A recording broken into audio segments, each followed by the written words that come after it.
Hey, Claudia. I am so excited to talk to you today and share some insights about the bunny talk process because I finally saw you present it in Las Vegas. Yay!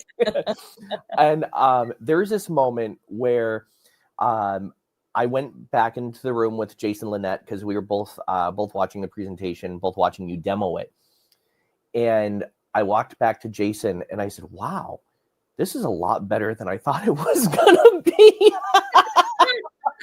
Cheers! And he goes, yeah, it really is. He goes, this is really good stuff. And the reason why I said that is because I thought from what you were describing, I thought the bunny talk process was going to be similar to just almost like hand puppets and almost or like an ideomotor response. And that's not what it was at all. It was a structure to do sessions. Yeah. Claudia, I think people, especially in working with kids, they lack structure of how to do sessions with children. Mm-hmm. Do you find that people are sometimes intimidated to work with kids and teens? Yes, because actually they're also having to work with the parents. Yeah. And if there's no change, then it's like, oh, I'm sorry. And people are afraid of what the parents will say. Right. So yes, and it's about bringing the parents on board. So which is why one of the sessions is with the parents. Right. In part of the bunny talk process, it's like hypnosis without hypnosis.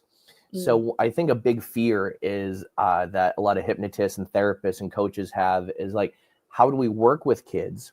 And hypnotists specifically, how do we hypnotize kids? And I see in forums, in hypnosis forums all the time, hypnotists are asking, I have a 7-year-old for bedwetting, or I have an 8-year-old who's anxious about going to restaurants or going into the car or traveling.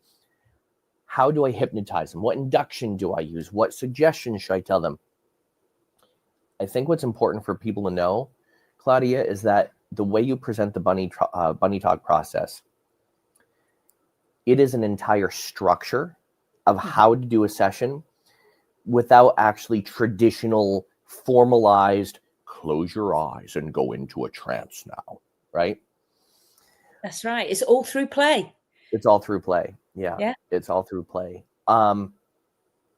We were chatting a little bit before, and I shared a client experience that I had after I saw you present the bunny talk process, an experience that I used part of it with an adult client. Are you okay if I talk about that?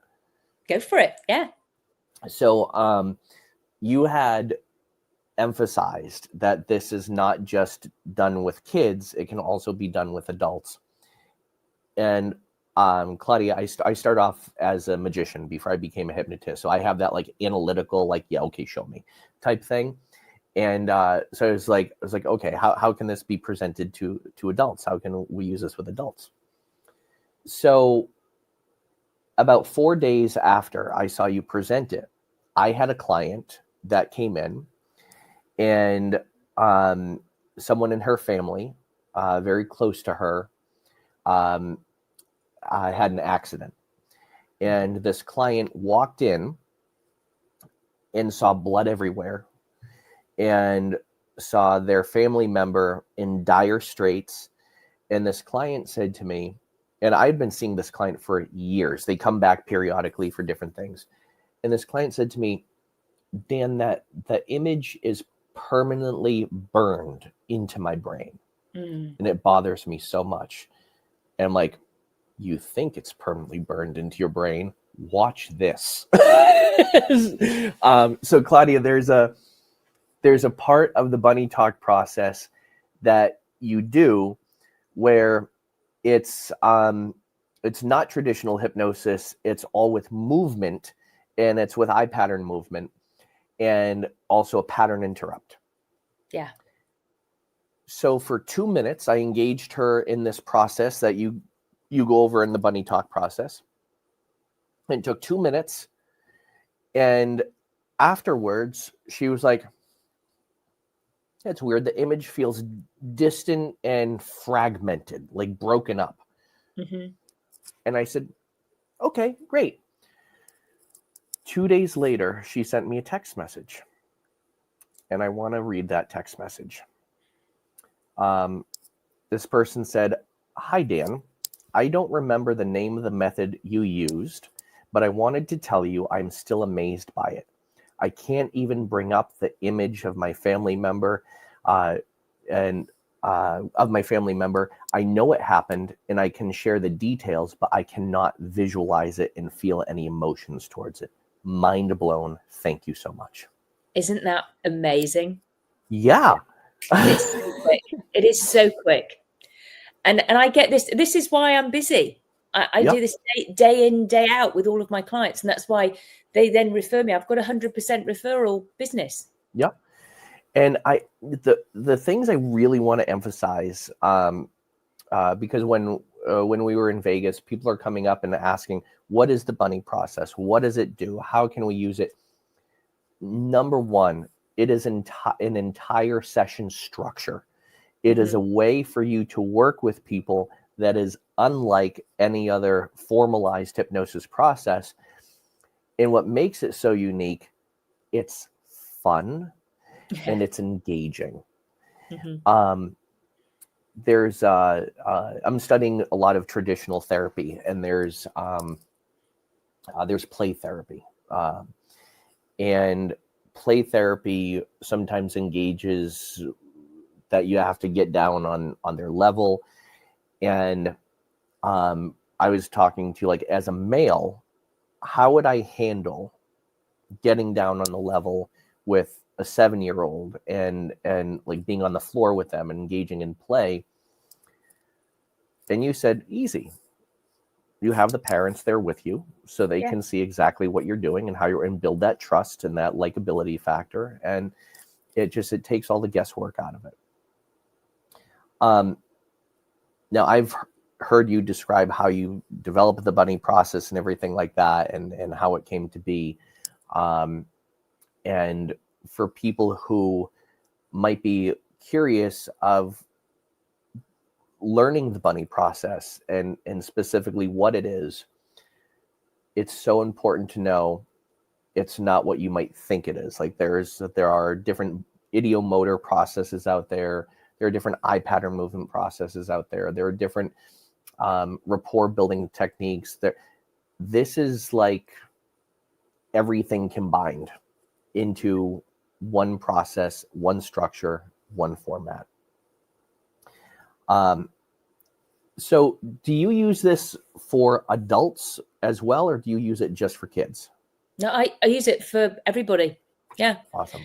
And it's the way I work, and which is why when I spoke about literally my book, because that was all I was wanting to promote, was my book for parents and for parents as well, to be doing bunny talk with their children, so that when their children were teenagers, they would be able to talk to them, because that is an anchor into safety, love and security, unconditional love. That's in my book. But I had people saying to me, well, are you going to make this into a course? And I said, well, no, because it's just, but like you said, shadow puppets, it's anchoring. And they said, okay, well, we will then. And I went, no, it's my story. And then I thought, well, this is really easy for me to do a course because it's just how I work. Yeah. And so I did. And it's all my version of emotional intelligence, the diagrams that I've been drawing with my clients since 2013. So it's because people, in my opinion, it's so hard to build that rapport. But actually, if you're drawing diagrams and then you're learning about them as well at the same time as you're building these diagrams with them, which they then keep, then you're diving deeper. Right. And then it's hypnosis again. It's all eyes open hypnosis. And you're building that rapport and that trust. And you go, oh gosh, they really get it.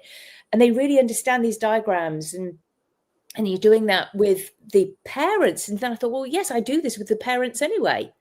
And I thought, well, and then this is how I've always seen my children. I draw around their body. And this is how, and I thought, well, that's all in the bunny talk. And it was just, it was easy for me. It wasn't a problem because it is how I work. And with the eye movements, it was not a problem.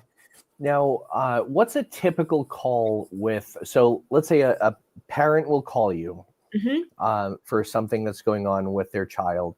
What's that typical call like that you would use a bunny process for? So if a parent calls you and says, "Hi, Miss Claudia, I'm calling you because my kid XYZ." What's that initial call, or some of the things that parents bring their kids in for? So say they're angry, okay? The kid is acting out. They're bullying other children. They're being disruptive around the house.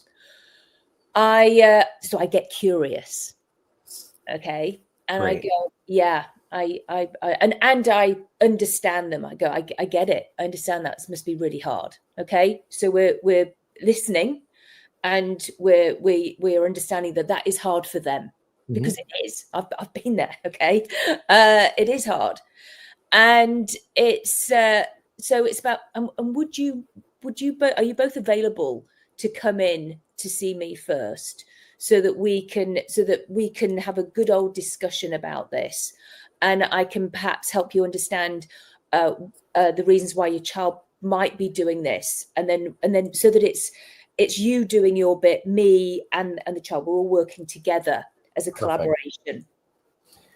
And so do parents sometimes call you and say, my kid, like they're angry, they're acting out?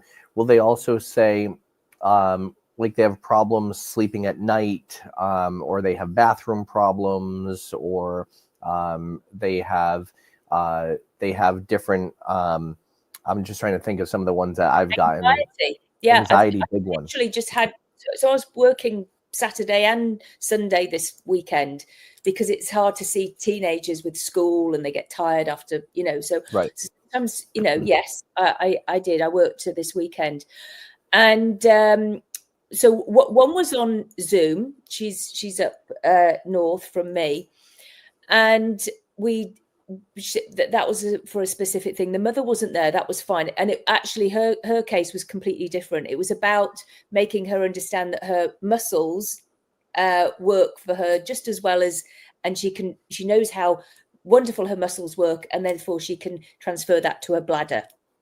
So we did a lot of talking about how she's a warrior. We did the anchoring. I don't always use the whole lot of the bunny talk process in everything. There's some bits, because every client's different. Right. So there's some bits I use and there's some bits I don't use. That's the beauty of it. It doesn't have to be all of it. And that's just the way it is. This weekend, on the Sunday, I had the mother and the teenager came in, and they both stayed for the first session, which was brilliant, because the mother is now saying, "Oh, I've got that. Can you do that with me as well?" Yep. So she wants to come in for a session. And then next time I'll see the daughter on her own. And that is, it was anxiety. Now, the thing is what I always say with anxiety, is it anxiety? I said, no, there probably is. I said, but is it always all of that? Or is it also some of it nervous excitement? Yep. And I could literally, you could see, the young girl went, oh yeah, it's not always anxiety. And I said, so let's break this down. You could see it just go. That was one of the biggest things. That was like, it was huge for her. And so, yeah, everything's one of the things I love that you said is you get curious. And the bunny talk process allows you to do that. And one of the things that you're so skilled at doing is, and also teaching people how to do, is to get people to create external representations of their internal feelings and emotions and sensations, which is part of emotional intelligence, I think. And and go ahead. Yeah, no, I think so too. Okay, good. Good.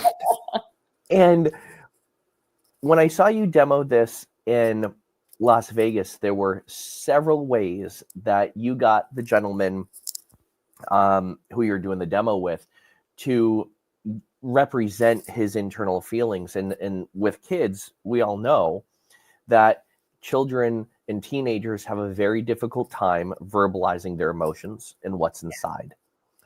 So by personifying it and getting it outside, it allows the teenager and you and the parents to see it right out there in front of them to see specifically what it is, what the issue is tied to, what it's connected to, how they're representing it.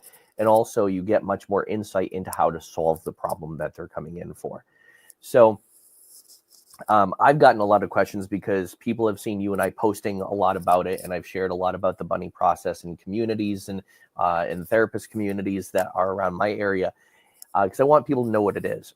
And the number one question that I keep getting asked is, why should we learn this and what does it do? And that's why I go back to describing it as this is an entire structure. It's a structured way for you to work with people that you can also pick and choose of what you want to put into each session. And just like I took one element that you did from the bunny talk process and I put it into one of my sessions, and it worked beautifully.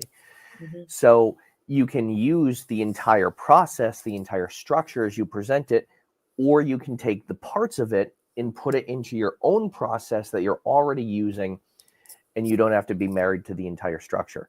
So it's a way of working with people that goes a lot deeper, a lot quicker, and it allows you to get curious, and it allows people to better communicate their emotions and their emotional states, so that way you can work with them on a deeper level. Exactly. So when I work with this girl, we'll be finding out where is the anxiety, where is the nervous excitement in her body, and she can then see for herself it's in different places.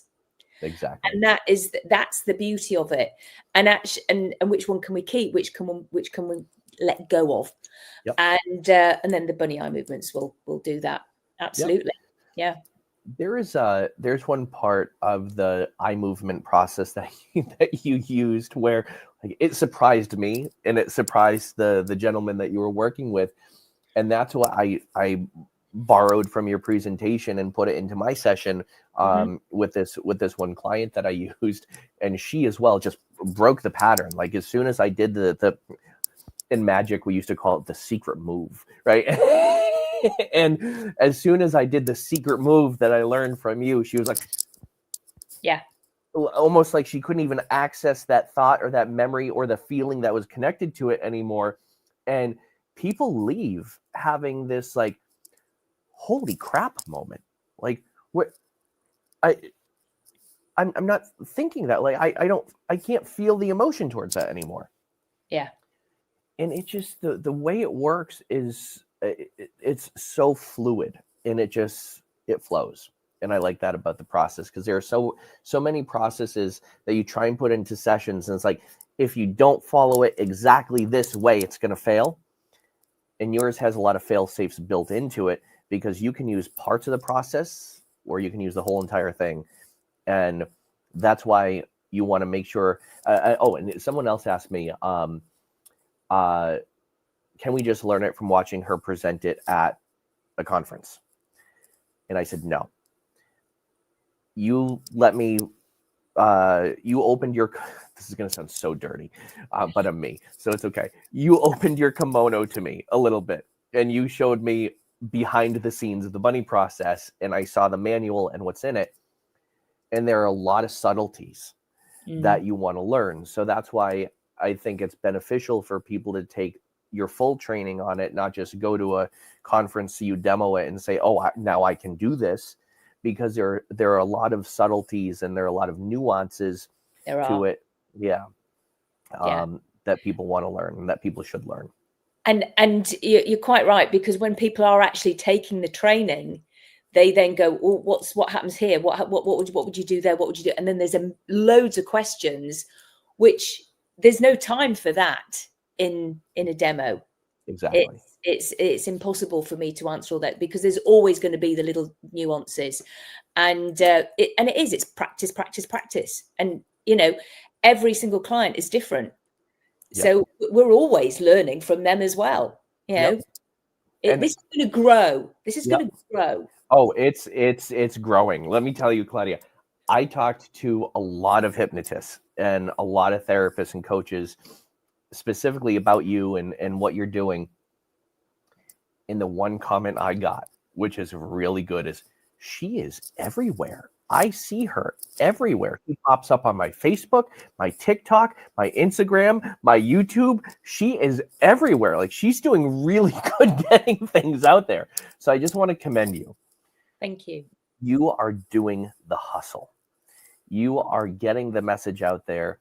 And if you haven't tuned into Claudia's message, tune in, listen, digest, watch, because Claudia is one of those people that, Claudia, you're on fire, my friend. Thank you. You and I met at Hypnothoughts in the theater. At the it was at Florida. It was the Florida one, the ICBCH, when it was in Florida. Oh, that's right. We did meet there. And Dan, this was the most funniest thing out. All right, you were sat on your own at the back. I do remember that. I arrived and I thought, oh, he looks really lonely. So I went and sat next to you, and I had the sheet out. All right, and I said, oh, he looks good. Mentioning, and it was like Dan Candell. All right, I didn't know who you were, and I'm from England. All right, I didn't know who anybody was, and so I'm going, he looks good now, and you're going. And I said, I do anxiety as well. I said it's one of my things that I mainly see people for, and I said I'll go watch him because I want to see what else he's got that I could use. And you're going, yeah. And then literally within about 3 minutes, Richard Nongard calls Dan Candell up. And you go up. I'm going, well, damn me. And you knew all the time. Oh, I do remember this now. That was so funny. So one of the things I do, I'm also a stage hypnotist. And one of the things that I do is before a stage show, I sit in back and I listen to people as you're coming in.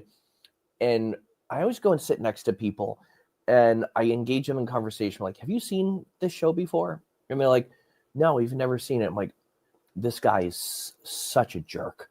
Like, he is such an ass. And I'm like, you should ask for your money back. And they're like, you've seen him before? And I go into this whole thing. And then they call me up and they introduce me on stage. I'll be right back. I got to go to work. And they see then he's the guy. That's brilliant. It was though 2 years ago, and we actually had an extensive conversation in the theater at Hypnothoughts. Hypnothoughts Live. I think it was when it was still at the Orleans. I think, because I remember there being a theater. Oh no, I'm sorry. It was the first year that it was the first one at Sahara. Yeah, and you would come over to me and we're engaging in conversation, and I think we were both feeling pretty good that night, if you know what I mean. And we were either on conference energy or something else. I don't know, but I remember we had a really good engaging conversation. I left Hypnothoughts, and about a week later, Scott Sandlin called me, and he said, I saw you were talking to Claudia. I said, yes, I was. He said, keep talking to her. She knows what she's talking about. He said, she is amazing. He said, I talk to her and I know a brilliant person when I see one. And he said, have her on your podcast, talk to her, he'll help her out, whatever she needs. Says she's really, and as Jason Linett says, she's good people. So we have kept in contact ever since then. And I feel like you are everywhere, Claudia. I feel like you're at every conference that I go to. I'm at every conference you go to, and we have fun together. And yeah, cool. I'm so happy I can see you grow and that I finally saw your bunny talk process, because now I know how to better explain it to people. I know how to use certain elements of it as well. And I know this is going to blow up and this is going to be your thing. And it should be, because I know the story behind it and it's so close, near and dear to you. Yeah, there's a lot of passion behind there. And a lot of purpose. Yeah, that's what I meant to do. Absolutely. Well, hey, I'm so glad that we connected today and that we were able to talk about the bunny talk process. And again, I'm so glad you're out there everywhere, just spreading the love with everybody. So you're doing the right things, my friend. Oh, thank you. Thank you, Dan. Thank you so much. So cheers. Thank you. Cheers to you. Love you, my friend.